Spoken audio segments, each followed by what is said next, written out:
आज हम पहुँचे हैं नागौर विश्व स्तरीय जो गौ चिकित्सालय है वहाँ पर। हमारे साथ गुरुजी हैं, गुरुजी से बात करते हैं, आपको जो है इसके बारे में पूरी जानकारी जो है दिलाएंगे। गुरुजी जय गौ माता, जय गोपाल। जय गौ माता, जय गोपाल पूरी टीम को जी। पहले तो गुरुजी अपना परिचय दे दीजिए।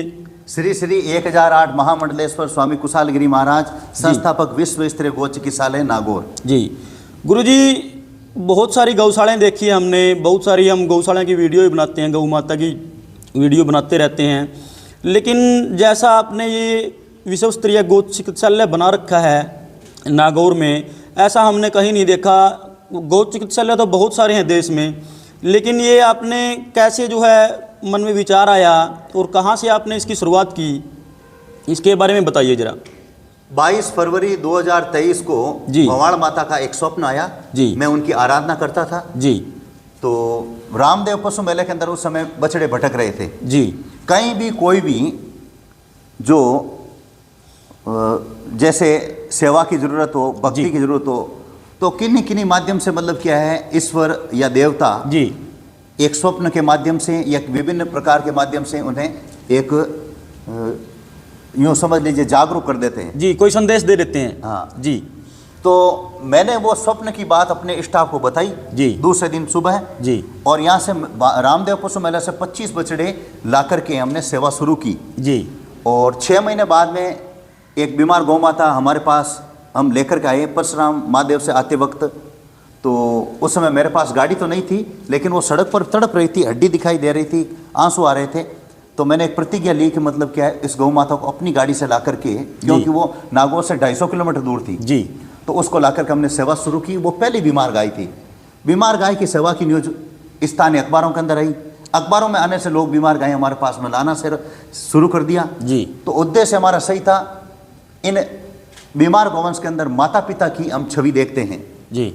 और जो प्रथम नंदा कामधेनु गाय है उसको हम भगवान का रूप ही समझ करके, भगवान ही समझ करके हम सेवा करते हैं, और उसकी सेवा शुरू की। और आज ये छोटा सा पौधा जो पहले था, आज विशाल बटरक बन चुका है, विश्व स्तरीय गौ चिकित्सालय बन चुका है।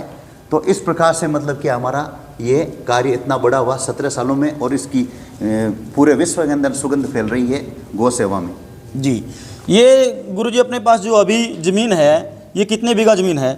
यहाँ पर करीब 28-30 बीघा ज़मीन है, और जोधपुर में 15-16 बीघा ज़मीन है। अच्छा, एक शाखा इसकी जोधपुर में भी है? हाँ ठीक है। और गुरुजी ये जो देखते हैं हम, साफ़ सफाई है बिल्कुल, कोई किसी भी बाड़े में जो है गोबर नहीं है। हर जो गौ माता के ऊपर, जैसे अभी सर्दी का टाइम चल रहा है तो कंबल डाले हुए हैं, कोई ऐसा नहीं है कि बिल्कुल गौ माता को कोई भी कष्ट हो, बिल्कुल आराम से जो बैठे हैं। मैंने देखा वो जो खोर होती है, खुरली जिसको बोलते हैं, उस पर बिल्कुल समय सारणी लिखी हुई है, भाई इस टाइम पानी देना है, इस टाइम चारा देना है, जैसे एक शेड्यूल बना रखा है पूरा का पूरा। बिल्कुल। इसको कैसे मैनेज करते हो? सबसे पहले तो मतलब क्या है कि जैसे हमारे कोई भी परेशानी आती है जी, हम उसको टाइप कर देते हैं, ठीक है, नियम को जी। तो हमारे 2000 नियम लिखे हुए हैं जी। जैसे आज हमारे क्या समस्या आई, तो हम उसको कंप्यूटर में टाइप करवा देंगे जी। तो टाइप करवा करके अलग वो समस्या किस विभाग की है उसको ही देंगे। तो सबको अलग अलग लिस्टें दी गई है, मेडिकल वालों को, एम्बुलेंस ड्राइवर वालों को, निरीक्षण वालों को, गोबर उठाने वालों को, रसोई वालों को, सब प्रत्येक कर्मचारी के पास में हमने लिस्टें दे दी है, भाई आपको इस हिसाब से काम करना है जी। तो उसको भी मालूम रहे कि इस प्रकार हमारे को काम करना है। तो इस प्रकार से समय सारणी भी हमारे लिखी हुई है जी। गाय जहाँ चारा पानी करते हैं हम उसे यहाँ पर ठाण कहते हैं जी। तो कितने बजे आपको पानी पिलाना है, कितने बजे सूखा चारा देना है, कितने बजे हरा चारा देना है, और क्या क्या करना है, पूरा एक शेड्यूल बना हुआ है जी। और कितनी जो है एम्बुलेंसेज आज अपने पास है गुरुजी? आज की तारीख में हमारे पास में 18 एम्बुलेंस है। ठीक है। और जो बीमार गौ माता हैं या कोई एक्सीडेंटल हैं, बिल्कुल, वो कहाँ तक जो है गौ माता को गौशाला में लेकर के आते हैं? करीब 200 किलोमीटर हो जाता है। यहाँ इधर नोखा गाँव है जी, जो यहाँ से करीब 60 किलोमीटर दूर है जी। फिर ये पूरा जोधपुर जिला 135 किलोमीटर जोधपुर हो गया जी। तो जोधपुर से फिर मतलब आगे मतलब क्या है कि ओम बन्ना तक जी 225 किलोमीटर लंबाई इसकी हो जाती है जी जी। तो इस प्रकार से मतलब क्या इस इतने बड़े एरिया के अंदर हमारी एम्बुलेंस चलती है। नौका गांव जो बीकानेर के अंदर आता है, फिर नागौर, फिर जोधपुर और पाली के ओम बन्ना तक हमारा ये 225 किलोमीटर तक एरिया है जो है यहाँ तक कवर होता है ये जी। सर जी एक चीज़ और बताइए हमें। हाँ, आपने जो महाराज जी है सन चोला पहना हुआ है, हाँ हाँ, तो ये जन्म से है या कितने साल आपको नहीं नहीं, पहले मैं जींस पैंट बुशर्ट के अंदर था और पहले बिजनेस करता था। पहले मेरा नाम था कुशाल सिंह सांकला। जी जी। तो पहले मतलब कि जैसे आप लोग है ना, ऐसे ही मैं ही था। लेकिन 2000 मतलब क्या है कि 13 के अंदर 8 फरवरी 2013 को महामंडलेश्वर की पदवी पंचदश नाम जुना अखाड़ा ने महाकुंभ के अंदर प्रयागराज के अंदर मुझे ये प्रदान की, मेरी अच्छी गौसेवा को देख करके।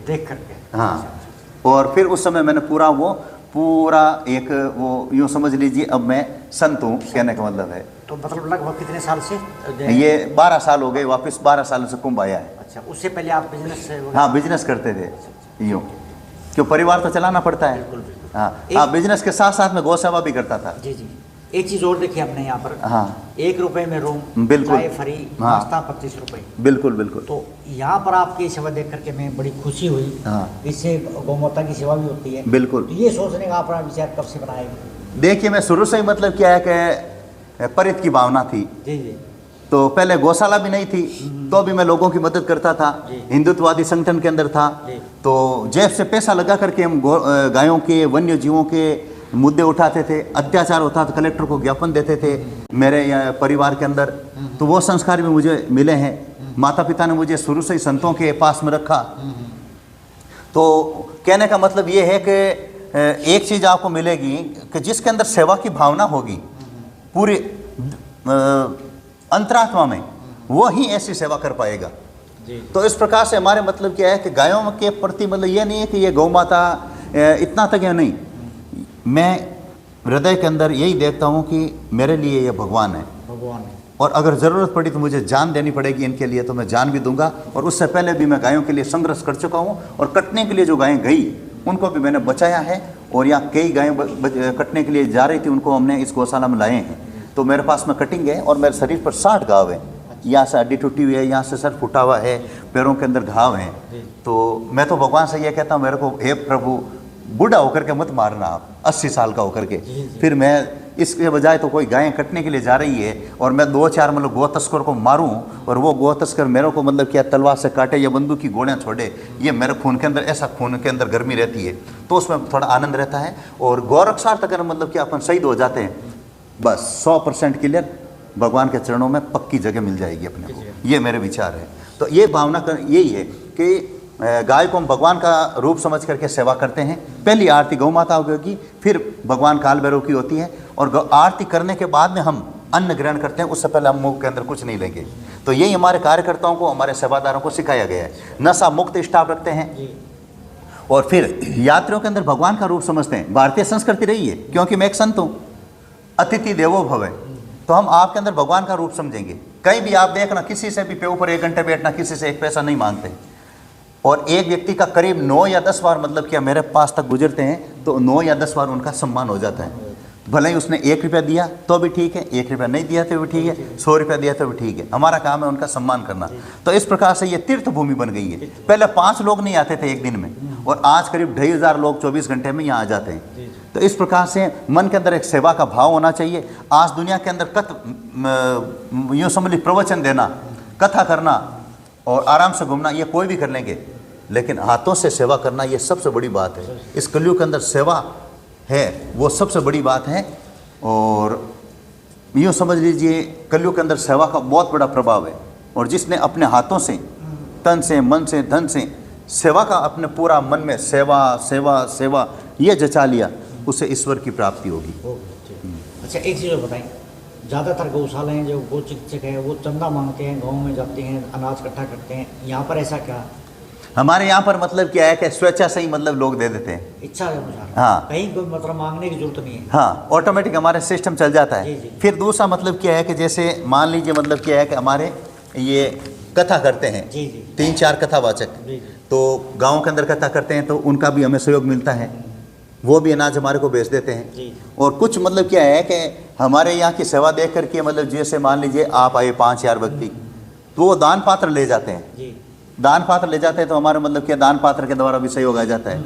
तो इस प्रकार से मतलब क्या है, हम पैसा मांगते नहीं है, लेकिन ऑटोमेटिक आ जाता है। साथ में ये भी मैं बात कहूँगा कि भारत की ऐसी कई गौशालाएं हैं जिनके पास में करोड़ रुपया और 50 करोड़ 100 करोड़ तक पड़ा है, बहुत कुछ है, बहुत, लेकिन वो पैसा लगाते नहीं है। हम हाथों हाथ ही लगाते हैं, मतलब हमारे पास में ज़्यादा से ज़्यादा 10 दिन का स्टॉक नहीं मिलेगा, क्योंकि समस्या वहाँ होती है कि जहाँ पैसा इकट्ठा होता है वहाँ पर कार्यकारिणी के अंदर लड़ाई झगड़ा होता है। तो ये मेन कारण ये है कि मैं बाकी जो गौ चिकित्सालय या गौशालाएँ हैं, मैं उनसे निवेदन करूँगा, अगर आपके अंदर पूरा विश्वास है गौ माता के प्रति, भगवान के प्रति, 10 दिन से ज़्यादा पैसा मत रखिए, भगवान आपको ऑटोमेटिक कहीं ना कहीं से भी भेज देंगे। इसलिए मतलब क्या है, आप जो भी गौ माता के लिए आए वो हाथों हाथ लगा दें, भगवान और भेजता रहेगा, लेकिन बैंकों के अंदर इकट्ठा नहीं रखें, गायों का पैसा उसे लगा दें। ये भावना, ये मेरी जो सोच है, मैं उसी रास्ते पर चलता हूँ। जी जी। और गुरुजी, एक तो अपने पास गौशाला में श्री काल भैरव जी भगवान जी का मंदिर है, बिल्कुल, उसकी स्थापना जो है कैसे हुई? आप, मैंने देखा आप आरती भी कर रहे थे जी, उसके बारे में और बताइए। ये गौशाला से ही पहले मतलब क्या है कि वहाँ रोड के उस पार, हाईवे के उस पार, मतलब भैरव जी का थान बना हुआ है जी। तो वो पहले थोड़ा छोटा था जी। तो आज से करीब 14 साल पहले हम वहाँ पर मंदिर बनाना चाहते थे जी। तो उस समय मतलब क्या है, उस चबूतरे को थोड़ा सा मरम्मत करके कुछ सही कर रहे थे, निर्माण कर रहे थे। भैरव जी महाराज को सहन नहीं हुआ, वो क्रोधित हो गए, हमें वो काम रोकना पड़ा और वो मंदिर के पत्थर लाए हुए थे, हमें बेचने पड़े। फिर मतलब कि हमने यहाँ पर 12 सालों तक भगवान काल भैरव की साधना की, हम सब ने मिलकर के की, विधि विधान से की, और प्रत्येक रविवार को विशेष पूजा करते थे। बहुत बड़ा मंदिर होता, वैसे 2-2, 3-3 घंटे से उस पूजा में लगते थे, यज्ञ करते थे, विधिवत पूजा करते थे, आरती करते थे, पूरे एक विधि विधान से। 12 सालों बाद में उस पूजा के दौरान मतलब क्या है कि भैरव जी महाराज का आदेश हुआ कि आप अब मंदिर बना सकते हो और मैं धूमधाम से यहाँ बैठूंगा। तो पिछले मतलब क्या है, भादवा मेले के अंदर ये आदेश हुआ और हमने यहाँ पर मंदिर बनाया, और आज यहाँ विश्व का ये दूसरा चमत्कारी मंदिर है जहाँ मूर्ति स्वयं मदिरा का प्याला लेती है। और मेरी हार्दिक इच्छा थी कि उज्जैन में जाता था, उज्जैन भैरव जी महाराज मदिरा का प्रत्यक्ष प्याला लेते हैं, मन ही मन यही प्रार्थना की, और मेरे को भगवान की कृपा से भैरव सिद्धि प्राप्त है, क्योंकि 12 सालों बाद में एक व्यक्ति कोई भी हो, उसे उस देवता की सिद्धि प्राप्त होती है, और सिद्धियाँ भी अनेक प्रकार की होती हैं। तो ये इतना बड़ा चमत्कार हुआ। तो ये हमारे मतलब क्या है, रक्षक हैं भैरव जी महाराज, मेरे प्राणदाता हैं, मुझे दूसरा जन्म दिया है भैरव जी महाराज ने, और आज मेरा इस सेवा के अंदर कोई भी बाधा पहुंचाने की कोशिश करता है असामाजिक तत्व, भैरव जी महाराज उसको हाथों हाथ पर्चा दे देते हैं, उसकी दुर्दशा कर देते हैं। ये हमने इसलिए इसके ये मंदिर की विशेषता हमने संक्षेप के अंदर बताई है। अच्छा, ये चीज़ बताना, कोई यहाँ पर आकर के दान ना, मतलब आ ना सके, हाँ, और दान दूर बैठे देना चाहिए, दान अगर दूर बैठे देना चाहे तो मतलब क्या है कि हमारे यहाँ इसमें किताब के अंदर अकाउंट नंबर भी है। अकाउंट नंबर बताओ एक बार। हाँ, ये अकाउंट नंबर है जो मतलब क्या है, आपको एक PDF भी दे देंगे। अच्छा। इस अकाउंट के अंदर, और इसके अलावा मतलब जो है यहाँ पर ये वो है, मिल जाएगा आपको ये QR कोड। हाँ, ये और मेरे, हाँ, ये QR कोड भी स्कैन करके मतलब दान कर सकते हैं। हाँ, इसको स्कैन करके भी दान कर सकते हैं। क्यों कई वो भ्रमित रहते हैं कि दान वहाँ हमारा पहुँचेगा नहीं पहुँचेगा, बिल्कुल, इसीलिए लाइव ये मतलब जो नहीं, वो जो अगर ऑनलाइन दान देते हैं ना, उनको हम यहाँ से रसीद भेजते हैं, रसीद जाएगी। बिल्कुल। ठीक। अच्छा, एक यहाँ पर डॉक्टर हैं, हाँ, जो वेटरनरी डॉक्टर हैं, बिल्कुल। तो बड़े बड़े डॉक्टर हमने देखे। हाँ, हाँ। तो ये ट्रेनिंग ली हुई है, कैसी है, कोई प्राइवेट है क्या? हाँ, हमारे मतलब क्या है कि जैसे मतलब 6 मिशन है, उसमें ये कड़ी आएगी जो मैं इसमें 1-2 मिनट लगेगा, मैं बता रहा हूँ। सबसे पहले तो जो लावारिस गोवंश है, यानी कि बेसहारा, एक्सीडेंट हो जाते हैं उनके लिए हमारे पास में 18 एम्बुलेंस है जी। फिर 5 राज्यों से घरेलू गोवंश आता है जी। पंजाब, हरियाणा, यूपी, मध्य प्रदेश, राजस्थान, दूसरा मिशन। तीसरा 500 गौशालाओं से बीमार गायें आती है, 2 आती है, 2 वापस दे देते हैं। चौथा 5000 डॉक्टर कंपाउंडर हम तैयार करेंगे, और अब तक हमने 2950 के आसपास डॉक्टर कंपाउंडर तैयार कर दिए, और 100 कंपाउंडर आज की तारीख में प्रशिक्षण ले रहे हैं यहाँ करीब 55 यहाँ पर, 45 जोधपुर के अंदर। ये चौथा मिशन, ताकि वो अपने क्षेत्र में जाकर के गायों की सेवा करते हैं। 5वां मिशन है, जैसे हमारे पास में 3-4 कथावाचक हैं, वो इस यहाँ पर इसकी कथा करते हैं, कहने का मतलब है। 5वां। 6ठा मिशन है कि कामधेनु सेना हमने बनाई है, जो देश का सबसे बड़ा गोरक्षार्थ संगठन है गायों का, उसमें 1.25 लाख कामधेनु सैनिक जुड़े हुए हैं। आपके ज़िले में कितने हैं वो मैं 60 सेकंड में बता सकता हूँ, इतने लोग आपके ज़िले में जुड़े हुए हैं, भले आप पंजाब के हो, हरियाणा के हो, राजस्थान के हो, कहीं के भी हो। तो वो मतलब क्या है कि उनको भी हम कहते हैं कि भाई आप अपने स्तर पर सेवा करो, और आपके आसपास कोई गाय एक्सीडेंट है तो नज़दीक गौ चिकित्सालय में भिजवा दो। कटने के लिए जो गायें जाती है तो हम इसमें 2 पेज 4 पेज कामधेनु सेना के देते हैं। तो इस प्रकार से मतलब हमारे जहाँ भारत के अंदर हमारी जहाँ से सेवा नहीं हो रही है तो वहाँ के लोगों को हम प्रेरित करते हैं। तो वो इस प्रकार से मतलब हमारी ये 6 मिशन हमने आपको बताए हैं। एक गुरुजी हमने देखा पिछले 2-3 दिनों से हम रुक रहे हैं गौशाला में, सारा स्टाफ इतना पोलाइट है, इतना अच्छे स्वभाव का है, अच्छे से बोलना, सभी से अच्छे से बात करना, मतलब एक सेवा भावना जिसे बोलते हैं हम, और सभी ईमानदार हैं। ड्यूटी को ड्यूटी समझना। बिल्कुल। ये कैसे संभव कर पाए आप? इसके पीछे का कुछ क्या लॉजिक आप ये बताइए मेरे को। देखो मतलब क्या है कि जैसा खावे अन्न वैसा वे मन, ये आपने सुना होगा जी। उसी प्रकार से सबसे पहले तो हम नशा मुक्त स्टाफ रखते हैं जी। नशा करने वालों के अंदर सेवा की भावना कम रहेगी। दूसरा, हम सत्संग करवाते हैं, हम रोजगार के साथ में सत्संग, उन्हें शिक्षा देते हैं। तो सबके मतलब आपको देखा सबके अच्छे कपड़े पहने हुए मिलेंगे। जैसे आजकल के युवाओं के अंदर मतलब क्या है कि वो कटिंगें दाढ़ी अलग अलग प्रकार की होती है ना, वैसे नहीं, सभ्य। जैसे आपके सभ्य हैं, भारतीय वेशभूषा का अनुसार आपके सभ्य बाल वगैरह कपड़े हैं, अच्छे कपड़े हैं, उसी प्रकार से मतलब कि कपड़े भी अच्छे हों। हमारे यहाँ भोजन करेंगे वहाँ लिखा हो रहेगा नाखून कटे हुए होने चाहिए, दाढ़ी बनी हुई होनी चाहिए, सभ्य कपड़े होने चाहिए, फटी हुई जींस नहीं होनी चाहिए। तो सब प्रकार से मतलब क्या रोजाना आधा घंटा सत्संग करवाते हैं। आरती के बाद में मंदिर में आरती होती है तो वातावरण वही रहेगा, तो उनके मन में यही रहेगी बात। अगर मान लीजिए मतलब किसी का दोस्त दारू पीने वाला है तो उसका ध्यान भी वो एक दिन दारू पीने लग जाएगा, उसका दोस्त भी। चोरी करने वाला का मतलब क्या चोर की तरफ भी मन जाएगा। तो हमारे हर समय यही रहता है कि हमें सेवा करनी है, दिल से सेवा करनी है। और तो इस प्रकार से मतलब कि हमारे मतलब रग रग के अंदर यही है, उठते बैठते नहाते हुए धोते हुए। मेरे को कहीं भी आप मतलब कार्यक्रम में बुलाते हैं, मैं बहुत कम जाता हूँ। महाकुंभ के अंदर भी मैं 4 दिन से ज़्यादा नहीं रुका। हमारा यही है कि हमारे को हाथों से सेवा करनी है, गायों की सेवा, यही मन लगता है। तो कहने का मतलब है कि वो हमारे ऑटोमेटिक ये दिमाग में रहता है। एक संत होता है जो गांव के अंदर बैठता है, उसके मन में रहता है कि मैं केवल भक्ति करूं, राम राम राम राम राम। तो उसी प्रकार से मतलब कि हम राम राम के साथ में बस सेवा सेवा सेवा, बीमार गायों की सेवा सेवा सेवा, हमारे अंदर यही रहता है। जैसे मतलब सर्दी के अंदर हम इन गायों को सर्दी नहीं लगने देंगे, धूप के अंदर धूप नहीं लगने देंगे। हाँ, 1 घंटा धूप जान कर देंगे ताकि वो हड्डियों के अंदर भी ठंड है वो निकल जाए। और उसके बाद में मतलब क्या है, यूँ समझ लीजिए बारिश के अंदर भीगने नहीं देंगे। तो इस पूरे परिसर को सर्दी के अंदर ढका जाता है 2000 दरियों से। जो अत्यधिक बीमार गायें हैं उनको गर्म कंबल ओढ़ाया जाता है, जो मनुष्य ओढ़ता है वो सही। तो एक यही देखते हैं कि मतलब क्या है कि साक्षात मेरे माता पिता दादा दादी बीमार हैं, उनकी हमें कैसे सेवा करते हैं, आप लोग कैसे सेवा करेंगे अपने दादा दादी की, माता पिता की, उसी प्रकार से उनकी सेवा करते हैं। तब ये संभव होता है। हर समय बुद्धि भी सात्विक, भोजन भी हम सात्विक करेंगे। कहने का मतलब माइंड के अंदर भी वो सेवा का भाव रखेंगे। गायों की मतलब क्या है प्रसंग इनको देंगे, गायों का कीर्तन इनको करवाएंगे। तो इस प्रकार तब वो उनके मन में यही होता है। और अगर मान लीजिए 10 में से एक उसके मन में ये नहीं है तो वो हमारे बीच में नहीं टिक पाएगा। हम उसे नहीं रखेंगे या वो खुद नहीं रहेगा, उसकी जगह हम दूसरी वैकेंसी निकाल देते हैं। तो हमारे कोई भी 400 में से लोग झाड़ू निकालने से लेकर के और अच्छे से अच्छे काम तक हम कर लेते हैं। मतलब और भी हमने यहाँ पर जैसे हिरण है, हाँ बिल्कुल, बंदर है, तो कोई भी मतलब जानवर घायल है उसकी यहाँ पर मतलब बिल्कुल सेवा की जाती है। हाँ, तो वन्य जीव मतलब क्या आते हैं और तैयार होते हैं तो वन्य विभाग को हम देते रहते हैं। हाँ, जितनी हमारे से क्षमता होती है हम उस हिसाब से सेवा करते हैं। और कोरोना काल के जो लंपी महामारी आई तो देश का सबसे बड़ा लंपी स्किन डिजीज शिविर लगाया, 6 करोड़ रुपए खर्च किए हमने। 24 घंटे गेट दरवाजा खोल दिया हमने, गायें आती रहती थी। हाँ, जैसे रेलवे फाटक पर आती है ना, हाँ। वैसे गाय आती रहती थी, लेकिन हमने ना नहीं दी। हाँ, उस समय हमने हमारे भंडार खोल दिए थे और उस समय वो भी हमें बड़ा उस समय आनंद आया था हमें। तो मतलब यहाँ पर गायें जो घायल गायें वही ज्यादातर है। हाँ, स्वस्थ दूध वाले देते हैं तो भी नहीं लेंगे। हाँ, नहीं तो हमारा मतलब क्या सिस्टम बिगड़ जाएगा। आज हमें लालच आ जाएगा कोई दूध वाली गाय आपने दी है या किसी ने फिर 2 रखें 3 रखें, तो हमने ये सिस्टम ही हटा दिया। दूध वाली दूध की हमारे हम 2 क्विंटल दूध खरीदते हैं। आप अगर देखेंगे ना, शाम को भी वो आएगा, सुबह भी आएगा।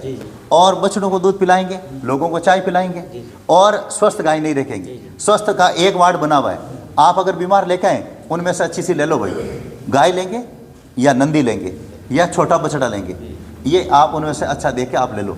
तो लोग खुश होकर के लेकर के आते हैं बीमार गाय और खुश होकर के यहाँ से एक अच्छा सा ले जाते हैं। तो ये क्रम बना रहता है हॉस्पिटल की तरह। हाँ, अगर हम नहीं देंगे तो हमारे तो 10 दिनों में सारा सिस्टम बिगड़ जाएगा। तो हमारी यूँ समझ लीजिए, आपके पास में एक हॉस्पिटल है, उसमें बीमार लोगों के लिए 500 बेड है, तो वापस तैयार होने के बाद में नहीं भेजेंगे तो वो गड़बड़ हो जाएगा। उसी प्रकार हमारे पास में 2500 बेड हैं, 2500 की लिमिट है इसके अंदर। ये चाय जो है 24 घंटे कभी भी आगे 24 कभी भी आओ। और कोई यात्री जो आते हैं बिल्कुल रुपए में रूम मिलता है। हाँ बिल्कुल, तो कहीं का आकर के यहाँ कहीं का भी कोई भी रुको, कोई दिक्कत नहीं है। कोई हो हाँ, लेकिन मतलब क्या है कि जैसे मान लीजिए मतलब कि आप जैसे सज्जन परिवार के लिए है, हाँ। लेकिन जैसे मान लीजिए कोई लड़का लड़की मजे के रूप के अंदर आए, उनको हम रूम नहीं देते, क्योंकि उस समय उनकी दोनों की आईडी देखते हैं। आईडी देखते हैं तो मतलब लड़की की और लड़का की अलग मिलती है, वो देखेंगे हम 1-1 रुपए अंदर या नहीं, हम यहाँ वातावरण खराब करना नहीं चाहते। तो उस समय उनको ये कहते हैं आप चाय पीजिए, पानी पीजिए, और आप मतलब क्या है कि 1 किलोमीटर आगे आपको रूम रहना पड़ेगा, वहाँ पर लीजिए। हाँ, ये जो 1 रुपए का रूम है ना, जो आप जैसे सभ्य परिवारों के लिए ये है। एक और गुरुजी बताइए, जैसे गौशाला में गाय है, गौ माता की सेवा के साथ साथ जो है हर इंसान की जो यहाँ आता है, हर किसी की सेवा हो रही है। बिल्कुल, गौ माता की तो हो रही है, साथ में उनकी भी हो रही है। अच्छा भोजन खाने को मिलता है, 1 रुपए में रूम मिलता है, चाय नाश्ता पूरा का पूरा बिल्कुल साइंटिफिक तरीके से आपने जो है गौशाला को बना रखा है, शेड वगैरह जो हैं। इसके पीछे बताइए आपका क्या जो है माइंड रहा आपके साथ, या कोई और है, या आपने ही खुद ऐसा जो है ये सोचा सब कुछ मन में कैसे विचार जी, इसके बारे में बताइए। देखिए, सबसे पहले तो मैं कहूँगा केवल 7वीं क्लास पास हूँ, 8वीं भी मैंने पूरी नहीं की, 20 में छोड़ दी। अच्छा, तो यह भी नहीं है कि मैं ज़्यादा पढ़ा लिखा हूँ, लेकिन यह बात इसलिए कह रहा हूँ, इसमें पढ़ाई मायने नहीं रखती। इसमें मायने रखता है कि मेरी 2 बातें युवाओं से मैं निवेदन करूंगा। आवश्यकता आविष्कार की जननी है। आज छोटे छोटे बच्चों ने भी भारत में 8वीं के बच्चे, 10वीं के बच्चे, उन्होंने कई आविष्कार किए हैं। तो हमारे को हर समय माइंड में ये रहता है, तो हम ये आता है कि अच्छा इसकी जगह हम ये करें। हमने सारी जो मशीनें अपने हमारे दिमाग से बनाई है, सारा ये मैनेजमेंट, कोई इंजीनियर को नहीं बुलाया। और सबसे पहली बात देखो ना, मतलब क्या है कि ये कहूँगा कि कोहरे के अंदर, जैसे मान लीजिए घना कोहरा है और आप मान लीजिए मतलब क्या है यहाँ नागौर आना चाहते हैं, तो 100 की स्पीड में गाड़ी चलाएंगे तो आपका एक्सीडेंट होगा, क्योंकि कोहरे के अंदर तो 50 फीट से आगे दिखाई नहीं देगा। कोहरे के अंदर आप क्या है 20 की स्पीड से गाड़ी चलाते रहो, मंजिल पर पहुंच जाएंगे धीरे धीरे धीरे धीरे। कोहरे के अंदर आप आगे बढ़ते रहो, रास्ता अपने आप दिखाई देगा। उसी प्रकार अगर वास्तव के अंदर जिसके दिमाग के अंदर जैसा भी कोई काम है, जैसा भी कोई प्लान है, वो उसके अंदर उसी में लगा रहेगा, माइंड उसी में रह गए। अर्जुन तुझे क्या दिखाई दे रहा है? गुरुदेव इस समय ना आप दिखाई दे रहे हैं, ना भाई दिखाई दे रहे हैं, ना पेड़ दिखाई दे रहा है, मुझे केवल उस पक्षी की गर्दन दिखाई दे रही है। तब वो लक्ष्य लगता है। तो इस प्रकार से हमारे हर समय यही रहता है। तो हमने मतलब क्या है कि कहीं नहीं जा करके हमने अपने माइंड से मतलब ये सेट किया है। और ये देखिए, एक सिद्धि प्राप्ति होना मतलब क्या 12 सालों में, अगर ये बहुत बड़ी बात होती है। और उसका चमत्कार देखिए आप। और सबसे बड़ी बात है हमारा जो मतलब क्या है जो हमने 12 सालों में किया है, 12 लाख लोग 1 महीने में आते हैं, 12वें महीने में। ये हमने कमाई की है। लोग पैसा इकट्ठा करते हैं, लेकिन हमने सेवा इकट्ठे की है। और ये हमने तीर्थ बनाया है, ये हमने तीर्थ बना दिया। ये 3 पेज के अंदर इस कहानी का सार है। जी। आज लोग आश्चर्य कर रहे हैं, भारत के इतिहास में पहली बार है कि एक गौशाला को देखने के लिए, गौशाला तो आपके गांव में मिल जाएगी। हमारी गायें भी चमड़ी की है, ऐसा नहीं है सोने की है, कोई चांदी की है, पीतल की है, नहीं। लेकिन मतलब क्या है, इसको देखने के लिए मतलब क्या लोग आते हैं। और इसको देखने के लिए जो आते हैं, साक्षात यही देखते हैं, अतिथि देवो भव, नर सेवा नारायण सेवा। इन गायों को दर्शन करने के लिए जो आ रहे हैं, वो भी हमारे भगवान के रूप समझ करके सेवा करते हैं। और गुरुजी, जो और गौशालाएं हैं हमारे देश में, उनके लिए क्या कहना चाहोगे? उनको कोई संदेश उनके लिए? मैं तो सबसे पहले उन गौशालाओं से ये निवेदन करूंगा कि हो सकता है मैं जो उस गौशाला को, कई गौशालाओं को संत भी चलाते हैं जी, कई गौशालाओं को सेठ चलाते हैं जी, कई गौशालाओं को अध्यक्ष उपाध्यक्ष वो भी चलाते हैं। तो गोबर उठाने वालों के साथ में, चाहे वो महामंडलेश्वर हो, चाहे संत हो, अध्यक्ष हो, चाहे वो सेठ हो, गोबर उठाने वाला के साथ में मतलब कुछ दिन सप्ताह में 1 बार 2 बार रोजाना 10 मिनट उनके साथ में काम शुरू कर दें, तो वहाँ का वातावरण एकदम मतलब क्या है, चेंज हो जाएगा। गोबर उठाने वालों को लगेगा अच्छा गायों की सेवा में कुछ दम तो है, लेकिन सेठ आया, संत चला रहे हैं, गोबर के हाथ नहीं उठा लगा रहे हैं, केवल ऑर्डर दे रहे हैं, तब उन कर्मचारियों के मन में सेवा का भाव नहीं जगेगा। हम एक साथ में मिलकर के काम करते हैं, वैसा ही एक साथ में हम सात्विक भोजन करते हैं और नशा मुक्त स्टाफ रखें और मजदूर को 1000-1500 रुपया ज़्यादा दें। और कहीं भी कोई गौशाला के अंदर कोई चीज़ के अंदर नियम में कमी है, तुरंत टाइप करवा करके दे देंगे, देखो भैया ये गलती नहीं होनी चाहिए और इस प्रकार से ये आपका काम है, और लिखित में उसको ये काम दे देना चाहिए। तो इस प्रकार से सेवा की भावना से आप काम करेंगे तो मतलब क्या है, ईश्वर की प्राप्ति निश्चित है। गाय की जो सेवा करता है उसे ईश्वर की प्राप्ति निश्चित होगी। वो तन, मन और धन तीनों से समर्पित भाव से अगर वो सेवा करेगा तब। तो दोस्तों ये थे गुरुजियों के विचार, जो इनकी विचारधारा से, जिस विचारधारा से इन्होंने आज एक छोटे से पौधे को इतना बड़ा वट वृक्ष बना दिया। इतनी अच्छी जो है गौशाला आपने कहीं देखने को नहीं मिलेगी। मैं आपसे कहूँगा एक बार आप ज़रूर आएँ यहाँ, आपको भी गौ माता की सेवा करने का अवसर मिलेगा और आप यहाँ आएँ, देखें, आपको बहुत अच्छा लगेगा। और आपसे एक विनती करना चाहूँगा, आपको जहाँ कहीं भी गौ माता मिले तो आप उनकी सेवा ज़रूर करें। तो सभी साथियों को जय गौ माता, जय गौ माता, जय गौ माता, जय गोपाल। गुरुजी जय गौ माता, जय गोपाल। जय गौ माता, जय गोपाल। लेकिन एक छोटी सी एक और बात जी आप अभी कह रहे थे, उसमें मेरे दिमाग में आ गई। भारत का कोई भी जो गौशाला चलाने वाला अध्यक्ष या संचालक है या गौ चिकित्सालय चलाते हैं, उनसे हमारा निवेदन है कि मेरे पास में आप आइए, अपने कर्मचारी को भेजिए या पदाधिकारी को भेजिए, किसी को भी भेजिए, 2 दिन मेरे पास में रोकिए, हम उन्हें पूरी जानकारी देंगे। तो यहाँ से कुछ बातें, 2-4 अच्छी बातें सीख के जाएगा तो आपकी गौशाला में अच्छा सुधार होगा। अच्छा सुधार होगा तो मतलब क्या, गायों के लिए भी कुछ अच्छा होगा। और वाकायदा हम मतलब क्या दिल से, हृदय से मतलब उनको ये हमारी जानकारी देंगे। बाकी दूसरी गौशालाएं पूरा बताती नहीं है जी जी। हाँ, कि ये कहीं वो ट्रेंड नहीं हो जाए, ये गौशाला आगे नहीं बढ़ जाए। नहीं, हमारे तो यहाँ मतलब कोई आता है कि आप हमारे को बताइए तो हमें खुशी होती है, और उसका एक आदमी हमारा अच्छा ट्रेंड उसकी सेवा में लगाते हैं। ये जो कोई भी प्रश्न पूछता है, गौशाला में कहीं भी घूमता है, उसे बताओ, तब ये होगा। क्योंकि वो भारत की गौशाला है, वो भी मेरी है और ये गौशालाएं भी आपकी है। गौ माता को अपना समझ करके करेंगे तब ये काम होगा। जय श्री कृष्णा। जय श्री